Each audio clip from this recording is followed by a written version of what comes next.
अच्छा, transition power point में क्या होती है, ये हम लोग सीखने की कोशिश करेंगे इस वीडियो के अंदर। पावर पॉइंट के अंदर ट्रांजिशन का मतलब है कि जब हमारा स्लाइड शो चल रहा हो तो हम एक स्लाइड से जब दूसरी स्लाइड की तरफ मूव करें तो इस सारे अमल को, इस सारे प्रोसेस को हम ट्रांजिशन या स्लाइड ट्रांजिशन कहते हैं। आइए मैं इसका ज़रा हम लोग मतलब समझने की कोशिश करते हैं इस डेमो के ज़रिए। मैं इस का अब स्लाइड शो चलाने जा रहा हूँ। मैंने स्लाइड शो को क्लिक किया और इससे फ्रॉम द बिगनिंग मैंने इस स्लाइड शो को चलाना शुरू कर दिया।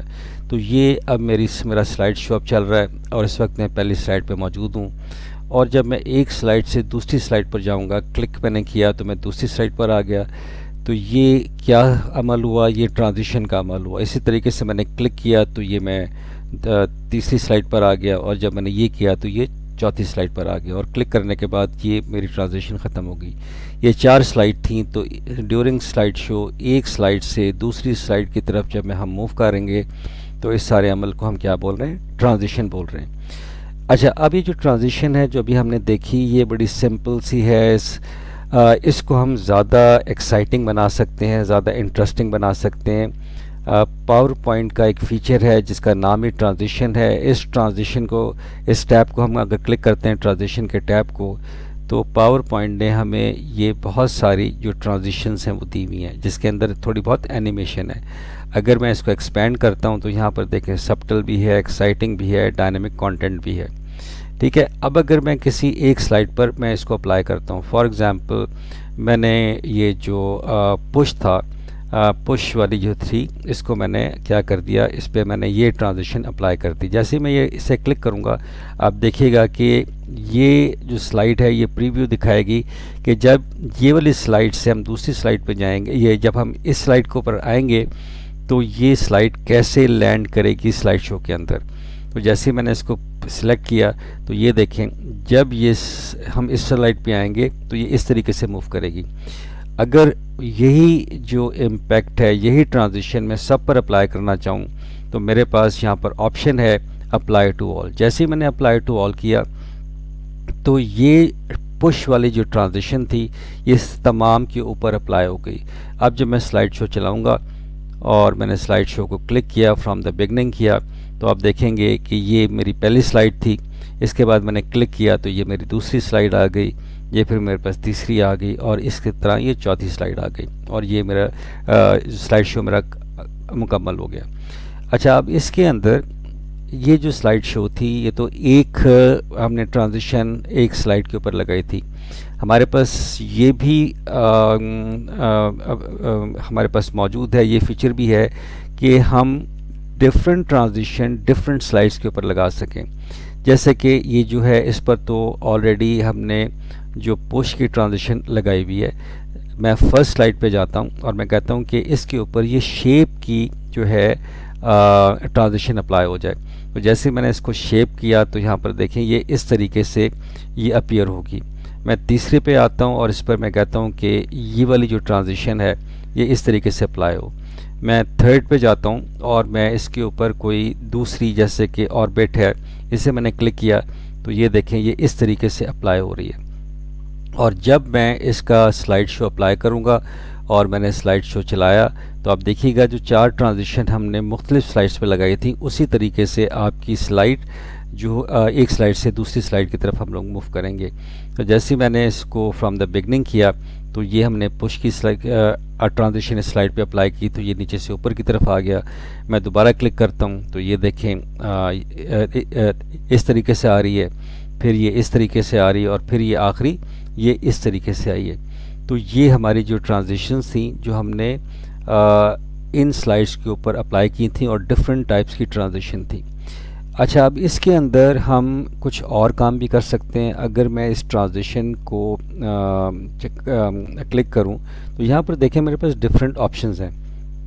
जैसे कि मिसाल के तौर पर मैं ये चाह रहा हूँ कि ये जो स्लाइड है अब मुझे बार बार क्लिक ना करना पड़े और जब ये मेरा स्लाइड शो चले तो एक सर्टेन टाइम के बाद ऑटोमेटिकली जो है वो स्लाइड ट्रांजिशन अप्लाई हो जाए और ड्यूरिंग स्लाइड शो वो अपने आप ही चेंज हो जाए। इसके लिए हमें क्या करना पड़ेगा, अब यहाँ पर देखें एडवांस स्लाइड के अंदर जाके यहाँ पर टाइमिंग है और टाइमिंग के ग्रुप में एडवांस स्लाइड है और यहाँ पर कुछ टाइमिंग दी हुई है। आप ऑन माउस क्लिक को अनचेक करते हैं और इसकी जगह पे आप यहाँ पर आफ्टर लगा देते हैं और ये टाइम है। अगर मैं इसको एक दफ़ा क्लिक करता हूँ तो ये 1 सेकंड आ गया। तो इसका मतलब है कि ये जब हमारा स्लाइड शो चलेगा तो ये 1 सेकंड के बाद ये वाली स्लाइड हमें नज़र आएगी। और अगर मैं अप्लाई टू ऑल कर देता हूँ तो ये वाली जो ट्रांजिशन है जो 1 सेकंड मैंने अप्लाई किया ये सब पर अप्लाई हो गया। अब ज़रा इसको अप्लाई करके देख लेते हैं। तो मैंने स्लाइड शो चलाया, मैंने फ्रॉम बिगनिंग किया तो ये देखें ऑटोमेटिकली 1 सेकंड के बाद सारी की सारी स्लाइड आपकी क्या हो रही हैं, वो आपकी चेंज हो रही हैं। अच्छा, अब एक काम और करते हैं, वो ये काम ये करते हैं कि ट्रांजिशन के टैब के अंदर ये तो हमने 1 सेकंड के अंदर कर दिया। अब हमारे पास एक दूसरी टाइमिंग है, वो है ड्यूरेशन की। अब ज़रा इस चीज़ को समझने की कोशिश करते हैं। अब मैं ये काम कर रहा हूँ कि मैं इस ट्रांजिशन की जो टाइमिंग है वो मैं चेंज कर रहा हूँ हर स्लाइड के लिए, और साथ ही साथ मैं ये भी कर रहा हूँ कि जो ट्रांजिशन का जो प्रोसेस है वो कितनी देर में होगा। ये तो होगा कि 1 सेकंड के बाद ट्रांजिशन हो, लेकिन जो ट्रांजिशन हो वो कितनी सेकंड के अंदर कंप्लीट हो, ये ड्यूरेशन का ये मतलब है। अब फॉर एग्ज़ाम्पल मैंने इसको 1 कर दिया, लेकिन यहाँ पर आके इसको मैंने 2 सेकंड कर दिया। ठीक है, तो जैसे मैंने 2 सेकंड किया तो इसका मतलब है कि हर 1 सेकंड के बाद ये ट्रांजिशन होगी, और जो ट्रांजिशन होगी उसका जो दौरानिया है, उसकी जो ड्यूरेशन है वो कितनी है, वो 2 सेकंड्स हैं। और मैंने इसको कर दिया अप्लाई टू ऑल। जैसे मैंने अप्लाई टू ऑल किया तो आप देखेंगे कि मैं स्लाइड शो अब रन करता हूँ और यहाँ पर फ्रॉम द बिगनिंग करता हूँ। हर 1 सेकंड के बाद ये चेंज होगी और जो अमल होगा वो 2 सेकंड के अंदर होगा। जैसे मैंने क्लिक किया अब देखें कि ये सारा जो अमल हो रहा है 1 सेकंड के बाद ट्रांजिशन हो रही है, और ये जो ट्रांजिशन हो रही है 2 सेकंड के अंदर यहाँ पर कंप्लीट हो रही है। ठीक है, तो इस तरीके से आप अपनी टाइमिंग को सेट कर सकते हैं।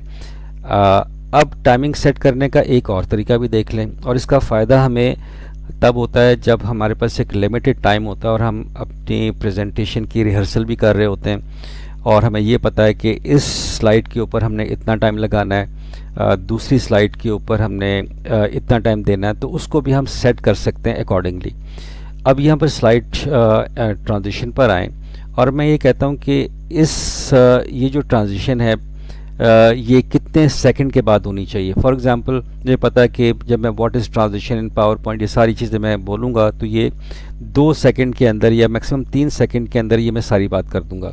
तो ये 3 सेकंड का मैंने कर दिया कि ये 3 सेकंड के बाद ये ट्रांजिशन आपकी हो जाए, और इस पे जो टाइम है वो इतना है।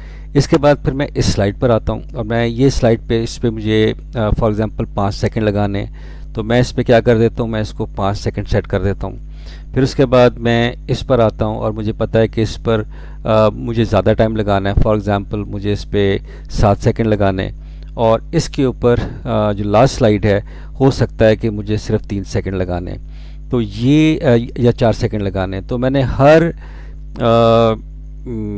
ट्रांजिशन का जो है ना टाइम सेट कर दिया, और इसका मैंने ये कहा कि इतने सेकंड के बाद या इतने मिनट के बाद ये ऑटोमेटिकली ये ट्रांजिशन होनी शुरू हो जाए। अब ज़रा इसको चला के देख लेते हैं। मैंने स्लाइड शो चलाया और फिर मैंने जो है वो फ्रॉम द बिगनिंग किया। तो इस पर हम अगर देखें, इस पर कितना टाइम था, 3 सेकंड थे और ड्यूरेशन 2 उसकी थी।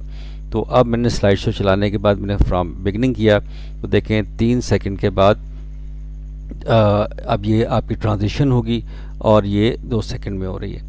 तो इसी तरीके से इस पे हमने टाइम ज़्यादा सेट किया हुआ था, तो ये गालिबन 5 सेकंड था, तो 5 सेकंड के बाद ये अपने आप ही हो गई। इस पर गालिबन हमने 7 सेकंड लगाए हुए थे, तो 7 सेकंड तक ये स्क्रीन पर रहेगी और 7 सेकंड के बाद 2 सेकंड में ये इस पर आ जाएगी। और इस पर गालिबन हमने ज़रा कम टाइम लगाया था, तो आप देखेंगे कि ये ऑटोमेटिकली इसका हो गया। तो इस तरीके से हम अपनी ट्रांजिशंस को ज़्यादा इफ़ेक्टिव, इंटरेस्टिंग और एक्साइटिंग बना सकते हैं, और साथ ही साथ हम इसके टाइमिंग भी सेट कर सकते हैं। अच्छा, अब हमें एक चीज़ और भी यहाँ पर हम लोग देख सकते हैं कि अगर मैं व्यू टैब क्लिक करता हूँ और इसके अंदर स्लाइड सॉर्टर में जाता हूँ, तो यहाँ पर जो टाइम्स आप देख रहे हैं जो हमने सेट किया था कि हर स्लाइड पे जो टाइम लगा हुआ है वो भी आपको नज़र आ रहा है कि पहली स्लाइड पर 3 सेकंड थे, दूसरी पे 5 थे, तीसरी पे 7 थे और चौथी पे 4 थे। तो इस तरीके से आप यहाँ देख सकते हैं कि हर स्लाइड पे कितना टाइम आपने यहाँ पर लगाया हुआ है। तो आई होप कि ये जो कॉन्सेप्ट है ट्रांजिशन का ये आपको फ़ायदा देगा, और ख़ास तौर पे जब आप अपनी प्रेजेंटेशन की रिहर्सल कर रहे होंगे तो उसकी जो टाइमिंग है जब आपको पता चल जाएगा कि इस स्लाइड पर इतना टाइम लगेगा, तो अकॉर्डिंगली आप उसको अपनी प्रेजेंटेशन को बेहतर अंदाज में उसकी जो टाइम मैनेजमेंट कर सकते हैं। राइट, आई होप कि ये जो कॉन्सेप्ट है ये आपके लिए फ़ायदेमंद होगा।